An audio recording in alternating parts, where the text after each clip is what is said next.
Capítulo 58. Las escuelas de los profetas.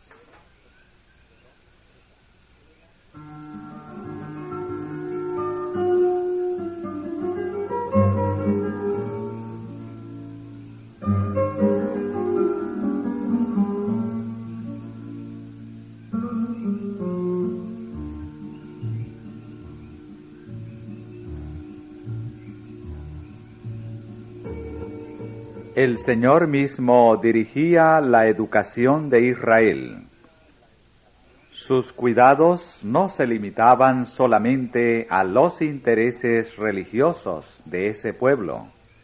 Todo lo que afectaba su bienestar mental o físico incumbía también a la divina providencia y estaba comprendido dentro de la esfera de la ley divina. Dios había ordenado a los hebreos que enseñaran a sus hijos lo que Él requería y que les hicieran saber cómo había obrado con sus padres. Este era uno de los deberes especiales de todo padre de familia y no debía ser delegado a otra persona. En vez de permitir que lo hicieran labios extraños, debían los corazones amorosos del padre y de la madre instruir a sus hijos. Con todos los acontecimientos de la vida diaria debían ir asociados pensamientos referentes a Dios.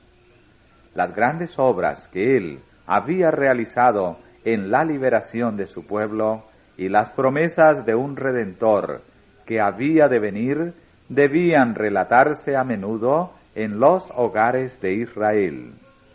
Y el uso de figuras y símbolos grababa las lecciones más indeleblemente en la memoria.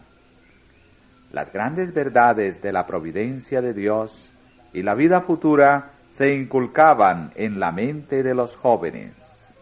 Se la educaba para que pudiera discernir a Dios tanto en las escenas de la naturaleza como en las palabras de la revelación. Las estrellas del cielo, los árboles y las flores del campo, las elevadas montañas, los riachuelos murmuradores, todas estas cosas hablaban del Creador. El servicio solemne de sacrificio y culto en el santuario y las palabras pronunciadas por los profetas eran una revelación de Dios. Tal fue la educación de Moisés en la humilde choza de Gosén, de Samuel por la fiel Ana, de David en la morada montañesa de Belén, de Daniel antes de que el cautiverio le separara del hogar de sus padres. Tal fue también la educación del niño Jesús en Nazaret, y la que recibió el niño Timoteo, quien aprendió de labios de su abuela Loida y de su madre Eunice las verdades eternas de las sagradas Escrituras.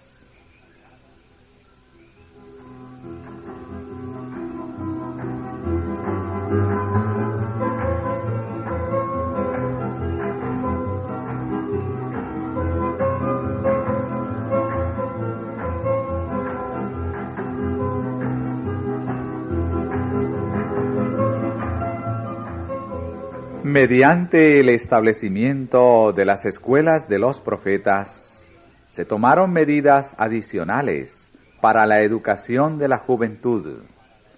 Si un joven deseaba escudriñar más profundamente las verdades de la palabra de Dios y buscar sabiduría de lo alto, a fin de llegar a ser maestro en Israel, las puertas de estas escuelas estaban abiertas para él.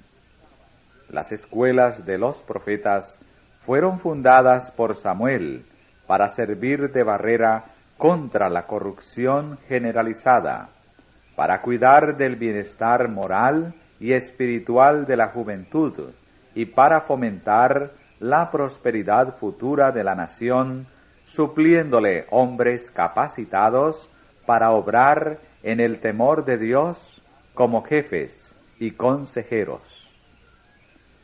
Con el fin de lograr este objeto, Samuel reunió compañías de jóvenes piadosos, inteligentes y estudiosos. A estos jóvenes se les llamaba hijos de los profetas.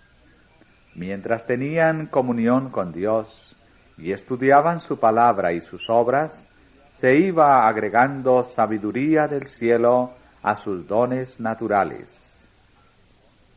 Los maestros eran hombres que no sólo conocían la verdad divina, sino que habían gozado ellos mismos de la comunión con Dios y habían recibido los dones especiales de su espíritu.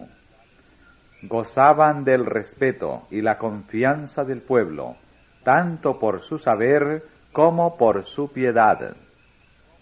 En la época de Samuel había dos de estas escuelas, una en Rama, donde vivía el profeta, y la otra en Kiriat Yarim, donde estaba el arca en aquel entonces.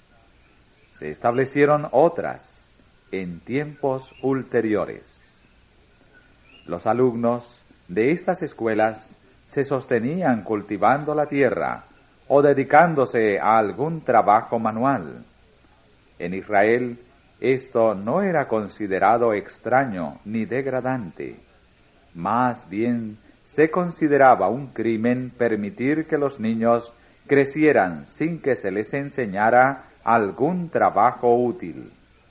Por orden divina, a todo niño se le enseñaba un oficio, aun en el caso de tener que ser educado para el servicio sagrado. Muchos de los maestros religiosos se sostenían por el trabajo de sus manos. Aún en el tiempo de los apóstoles, Pablo y Aquila no veían menoscabado su honor porque se ganaban la vida ejerciendo su oficio de tejedores de tiendas.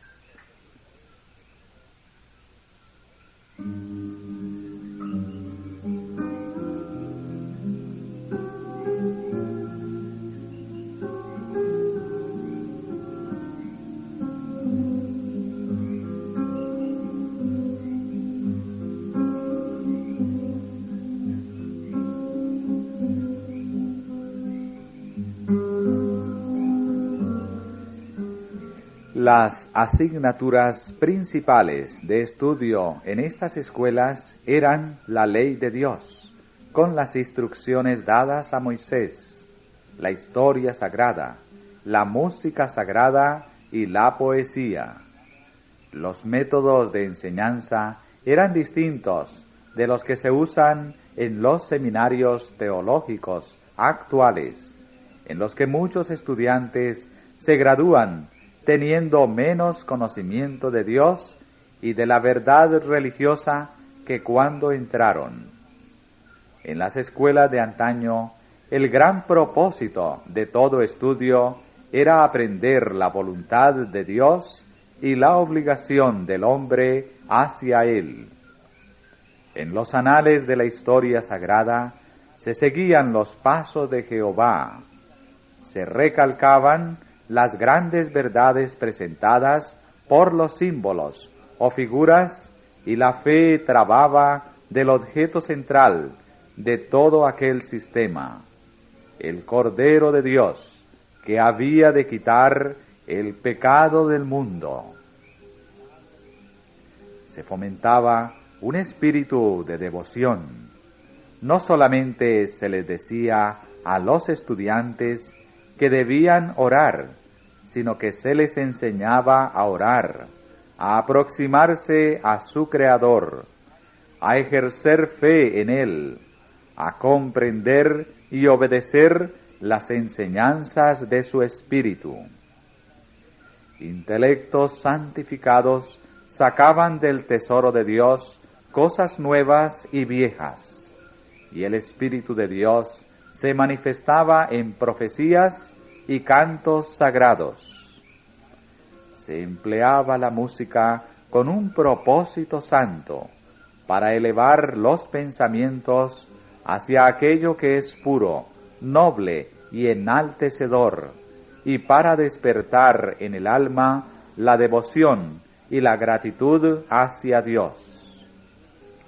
Cuánto contraste hay entre la antigua costumbre y los usos que con frecuencia se le da hoy a la música. Cuántos son los que emplean este don especial para ensalzarse a sí mismos, en lugar de usarlo para glorificar a Dios. El amor a la música conduce a los incautos a participar con los amantes de lo mundano en las reuniones de placer a donde Dios prohibió a sus hijos que fueran. Así, lo que es una gran bendición, cuando se lo usa correctamente, se convierte en uno de los medios más certeramente empleados por Satanás para desviar la mente del deber y de la contemplación de las cosas eternas.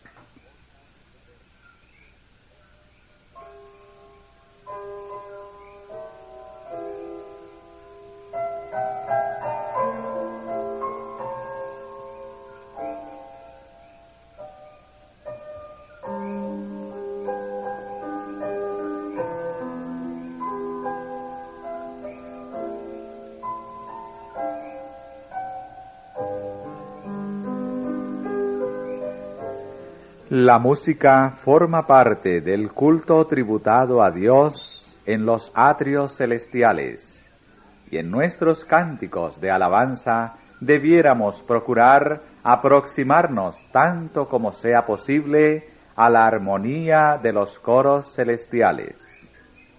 La educación apropiada de la voz es un rasgo importante en la preparación general y no debe descuidarse. El canto, como parte del servicio religioso, es tanto un acto de culto como lo es la oración. El corazón debe sentir el espíritu del canto para darle expresión correcta. ¡Cuánta diferencia media entre aquellas escuelas donde enseñaban los profetas de Dios y nuestras instituciones modernas de saber! Cuán pocas escuelas pueden encontrarse que no se rijan por las máximas y costumbres del mundo. Hay una falta deplorable de gobierno y disciplina. Es alarmante la ignorancia que existe acerca de la palabra de Dios entre los que se hacen llamar cristianos. Las conversaciones triviales y el mero sentimentalismo pasan por enseñanza en el campo de la moral y de la religión. La justicia y la misericordia de Dios, la belleza de la santidad y la recompensa segura por el bien hacer, el carácter odioso del pecado y la certidumbre de sus terribles consecuencias no se recalcan en la mente de los jóvenes. Las amistades perversas están instruyendo a la juventud en los caminos del crimen, de la disipación y del libertinaje. ¿No podrían los educadores actuales aprender de las antiguas escuelas hebreas algunas lecciones provechosas? El que creó al hombre proveyó para el desarrollo de su cuerpo, alma y mente. Por consiguiente, el verdadero éxito en la educación depende de la fidelidad con la cual el hombre lleva a cabo el plan del Creador. El verdadero propósito de la educación es restaurar la imagen de Dios en el alma. En el principio, Dios creó al hombre a su propia semejanza. Le dotó de cualidades nobles. Su mente era equilibrada y todas las facultades de su ser eran armoniosas. Pero la caída y sus resultados pervirtieron estos dones. El pecado echó a perder y casi hizo desaparecer la imagen de Dios en el hombre. Restaurar esta fue el objeto con que se concibió el plan de la salvación y se le concedió un tiempo de gracia al hombre. Hacerle volver a la perfección original en la que fue creado es el gran objeto de la vida, el objeto en que estriba todo lo demás.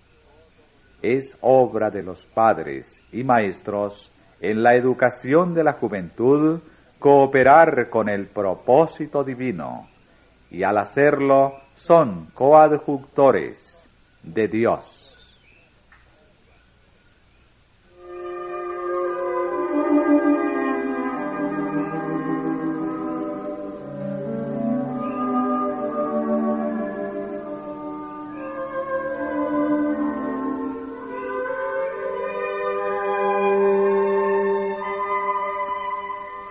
Todas las distintas capacidades que el hombre posee, de la mente, del alma y del cuerpo, le fueron dadas por Dios para que las dedique a alcanzar el más alto grado de excelencia posible.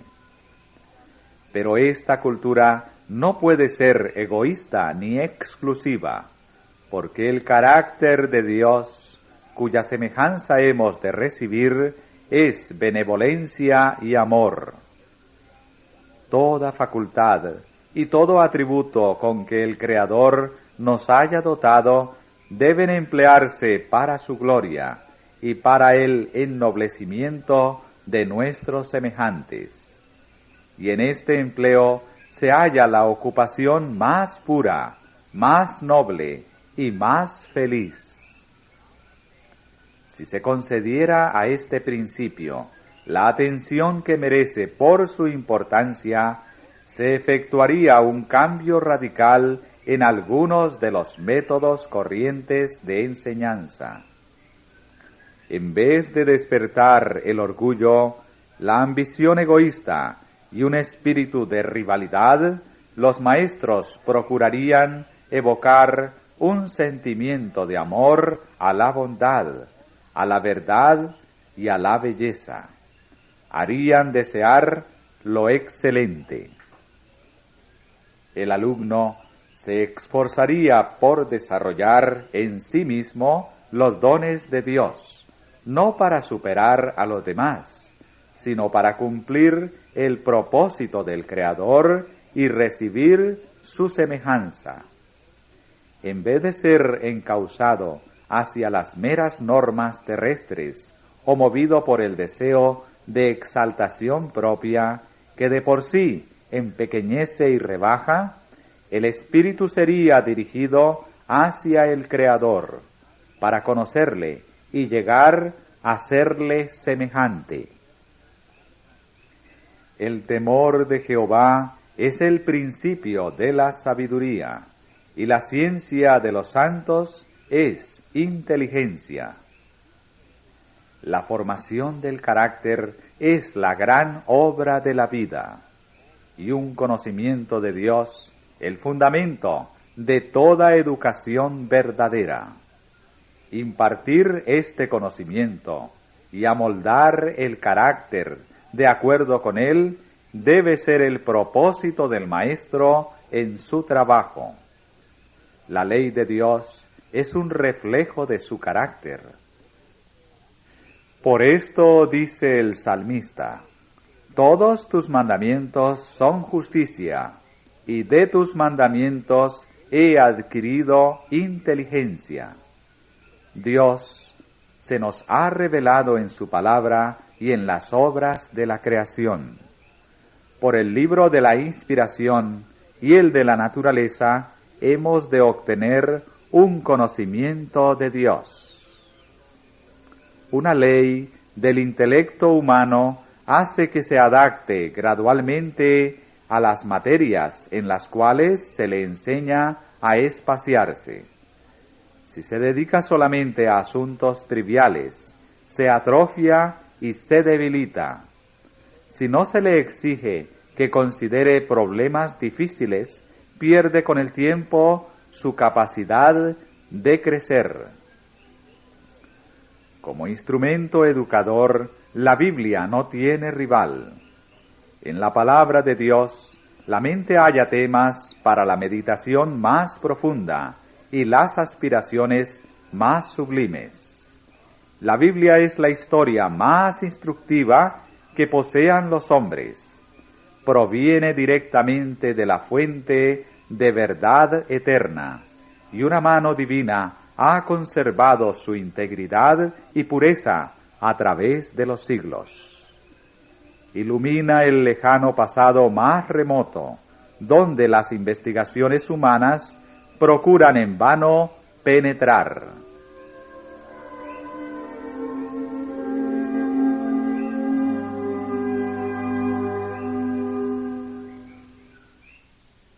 En la palabra de Dios contemplamos el poder que estableció los fundamentos de la tierra y que extendió los cielos. Únicamente en ella podemos hallar una historia de nuestra raza que no esté contaminada por el prejuicio o el orgullo humanos.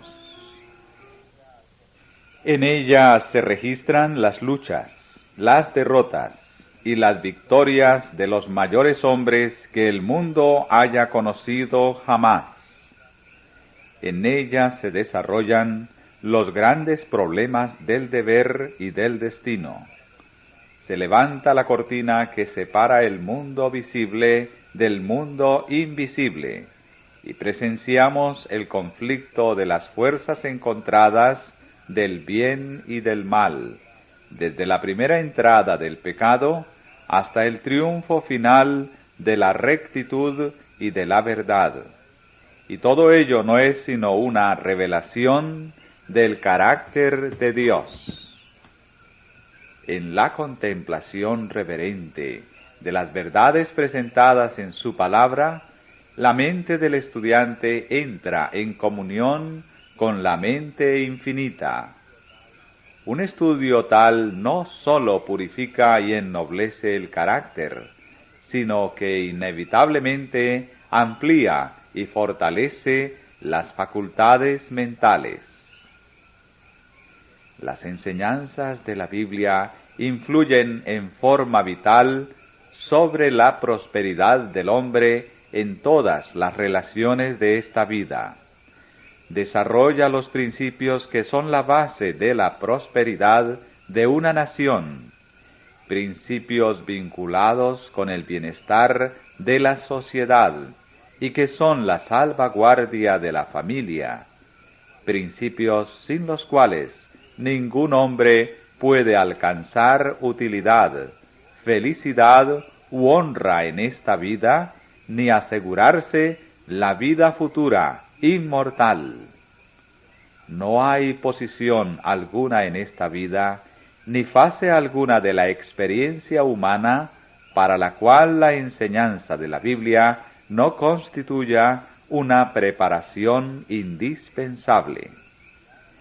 Si se estudiara la palabra de Dios y se la obedeciera, daría al mundo hombres de intelecto más enérgico y activo que cuantos puede producir la mayor aplicación al estudio de todas las materias abarcadas por la filosofía humana. Produciría hombres fuertes y firmes de carácter, de entendimiento agudo y sano juicio, hombres que glorificarían a Dios y beneficiarían al mundo.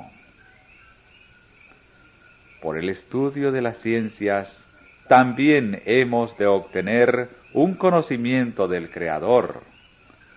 Toda ciencia verdadera no es más que una interpretación de lo escrito por la mano de Dios en el mundo material. Lo único que hace la ciencia es obtener de sus investigaciones nuevos testimonios de la sabiduría y del poder de Dios. Si se los comprende bien, Tanto el libro de la naturaleza como la palabra escrita nos hacen conocer a Dios al enseñarnos algo de las leyes sabias y benéficas por medio de las cuales Él obra.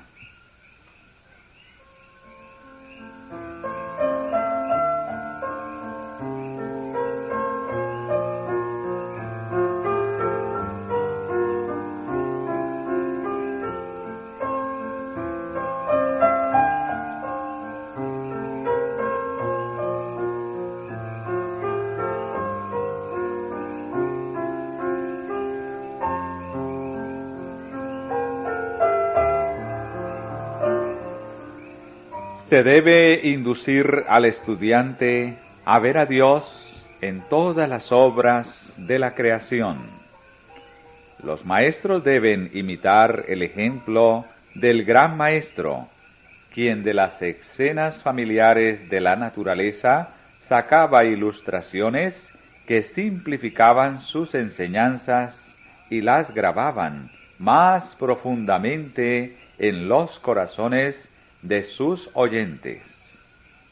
Los pájaros que gorjeaban en las ramas frondosas, las flores del valle, los soberbios árboles, las tierras fructíferas, el cereal que germinaba, el suelo árido, el sol poniente que doraba los cielos con sus rayos, todo servía como medio de enseñanza.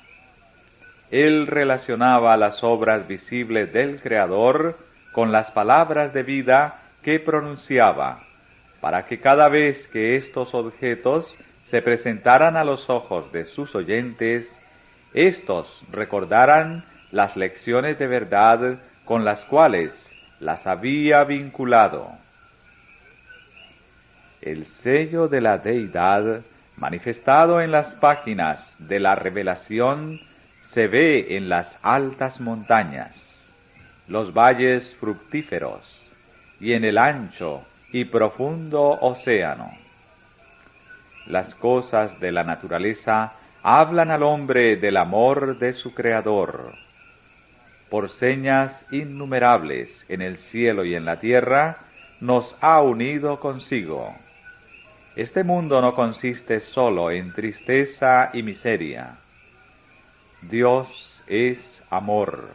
Está escrito en cada capullo que se abre, en los pétalos de toda flor y en cada tallo de hierba.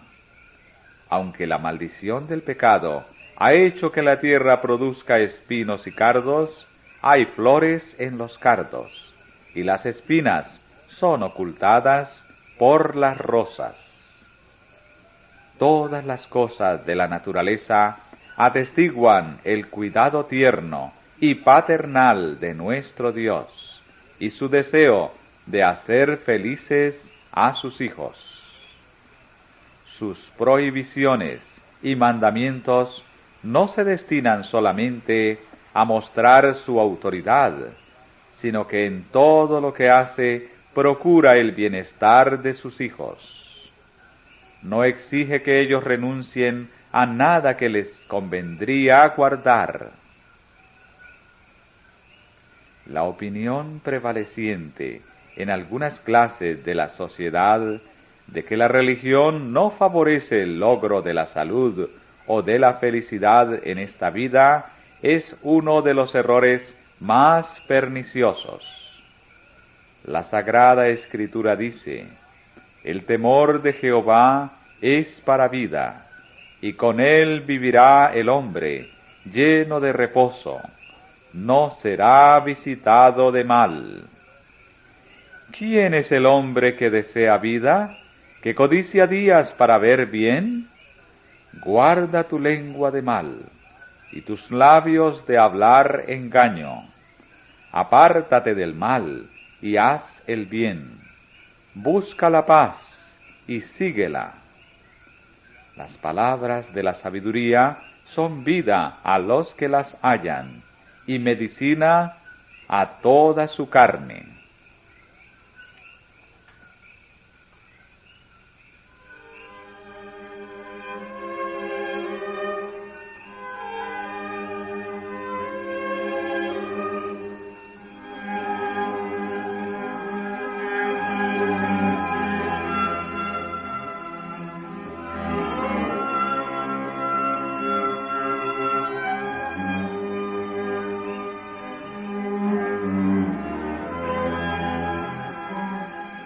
La verdadera religión pone al hombre en armonía con las leyes de Dios, físicas, mentales y morales. Enseña el dominio de sí mismo, la serenidad y la templanza. La religión ennoblece el intelecto, purifica el gusto y santifica el juicio. Hace al alma participante de la pureza del cielo. La fe en el amor de Dios y en su providencia soberana alivia las cargas de ansiedad y cuidado. Llena de regocijo y de contento el corazón de los encumbrados y los humildes. La religión tiende directamente a fomentar la salud, alargar la vida y realzar nuestro goce de todas sus bendiciones. Abre al alma una fuente inagotable de felicidad. Ojalá que todos aquellos que no han escogido a Cristo se dieran cuenta de que Él tiene algo que ofrecerles, que es mucho mejor de lo que ellos buscan. El hombre hace a su propia alma el mayor daño e injusticia cuando piensa y obra en forma contraria a la voluntad de Dios. No se puede hallar gozo verdadero en la senda prohibida por aquel que sabe en qué consiste lo mejor y procura el bien de sus criaturas. El sendero de la transgresión lleva a la miseria y a la perdición, pero los caminos de la sabiduría son caminos deleitosos, y todas sus veredas paz. Se puede estudiar con provecho tanto el adiestramiento físico como la disciplina religiosa que se practicaban en las escuelas de los hebreos. El valor de esta educación no se aprecia debidamente. Hay una estrecha relación entre la mente y el cuerpo, y para alcanzar un alto nivel de dotes morales e intelectuales, debemos acatar las leyes que gobiernan nuestro ser físico.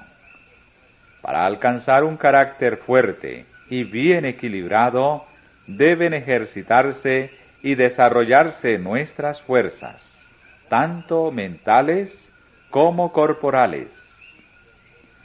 ¿Qué estudio puede ser más importante para los jóvenes que el de este maravilloso organismo que Dios nos ha encomendado y de las leyes por las cuales ha de conservarse en buena salud? Y ahora, como en los tiempos de Israel, cada joven debe recibir instrucción sobre los deberes de la vida práctica. Cada uno debe adquirir el conocimiento de algún ramo del trabajo manual por el cual, en caso de necesidad, podrá ganarse la vida. Esto es indispensable, no sólo como protección contra las vicisitudes de la vida, sino también a causa de la influencia que ejercerá en el desarrollo físico, mental y moral. Aunque hubiese seguridad de que uno no habrá de depender del trabajo manual para mantenerse, debiera, sin embargo, aprender a trabajar. Sin ejercicio físico, nadie puede tener una constitución sana ni una salud vigorosa, y la disciplina del trabajo bien regulado no es menos esencial para desarrollar una inteligencia fuerte y activa y un carácter noble.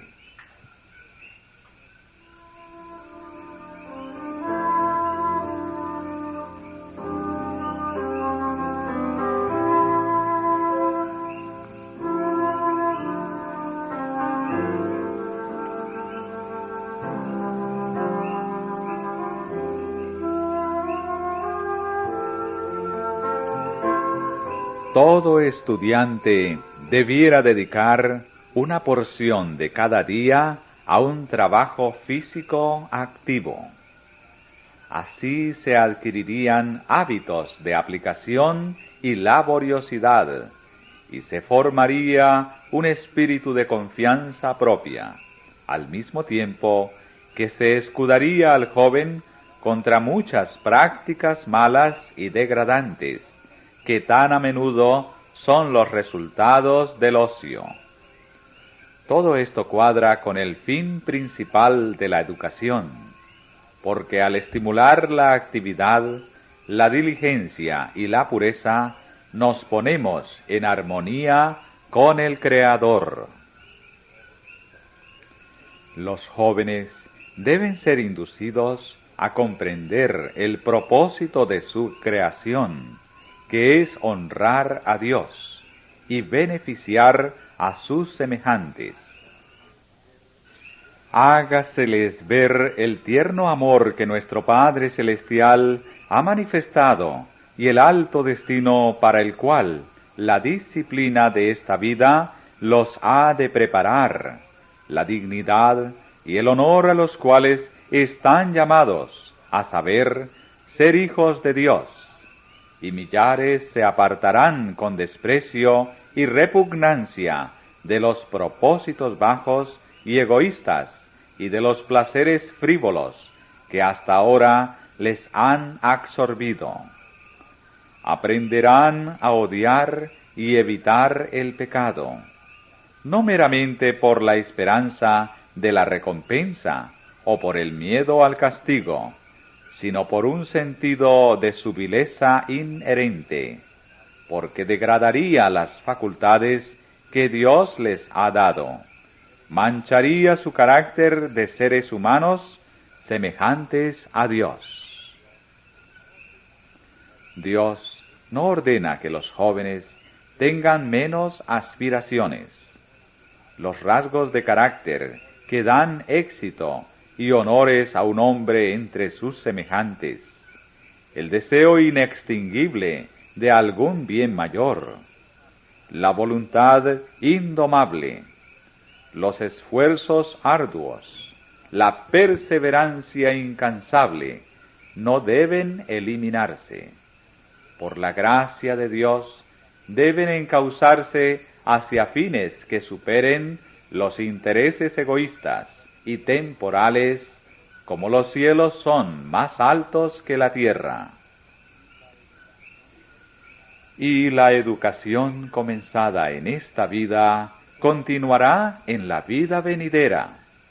Un día tras otro revelarán a la mente con nueva belleza las maravillosas obras de Dios, las evidencias de su sabiduría y poder al crear y sostener el universo, así como el misterio infinito del amor y de la sabiduría en el plan de la redención. Cosas que ojo no vio, ni oreja oyó, ni han subido en corazón de hombre, son las que Dios ha preparado para aquellos que le aman. Hasta en esta vida podemos entrever su presencia y gozar de la comunión con el cielo, pero la plenitud de su gozo y de su bendición se ha de alcanzar en el más allá. La eternidad sola habrá de revelar el destino glorioso que el hombre, restaurado a la imagen de Dios, puede alcanzar.